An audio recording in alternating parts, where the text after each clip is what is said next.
நாகேந்திரனுங்கிறது நம்ம ஹீரோவோட பேர். அவன் இப்போ நல்லா மாட்டிக்கிட்டான். 5 ஒய்ஃப் இருக்காங்க. இப்போ அவன் என்ன பண்ணுறதுன்னு தெரியாமல் முழிக்கிறான். இதுக்கு என்ன காரணம்னா, நாகேந்திரனுக்கு எப்படியாவது வெளிநாடு போய் செட்டில் ஆயிடணுங்கிற ஒரு எண்ணம் இருக்குது. ஆனால் அவன் பயங்கரமான சோம்பேறி, எந்த வேலைக்கும் போக மாட்டான். எப்படியாவது வெளிநாடு போகிறதுக்கு 16,000 ரூபாய் ரெடி பண்ணி ஆகணுங்கிறதுக்காக அவனும் அவன் ஃப்ரெண்டு சோமுவும் சேர்ந்து ஒரு சின்ன பிளான் போடுவாங்க.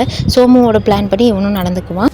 அது என்னென்னா, வீக்கான கல்யாணம் ஆகாது ரொம்ப வயசான ரொம்ப ஏழ்மையான பெண்களாக பார்த்து இவங்க கல்யாணம் பண்ணிக்கிட்டு அவங்கக்கிட்ட இருக்க நகை பணத்தெல்லாம் எடுத்துக்கிட்டு எப்படியாவது பணத்தை தேத்திட்டு ஊரை விட்டு ஓடி போயிடலாங்கிறது தான் இவங்களுடைய பிளான். அதனால ஒவ்வொரு பெண்களாக பார்த்து இவங்க செலக்ட் பண்ணி அவங்கக்கிட்ட கல்யாணம் பண்ணி முதல் நாள் இரவே அவங்கக்கிட்ட இருக்க பணம் நகை என்னென்னலாம் இருக்கோ அதெல்லாம் ஏமாற்றி எடுத்துகிட்டு போயிடுறாங்க. அப்படிப்பட்ட ஒரு சூழ்நிலையில் கடைசியாக பார்க்குற பொண்ணு கொடுக்கக்கூடிய பணம் போதுமானதாக இருக்கும், அதோட இந்த தொழிலை முடிச்சுக்கலாம் அப்படின்னு நாகேந்திரன் சொல்கிறாரு. சோமுவும் சரின்னு சொல்லிடுறாங்க. ஒரு பொண்ணை பார்த்து கல்யாணமும் பண்ணிக்கிறாங்க.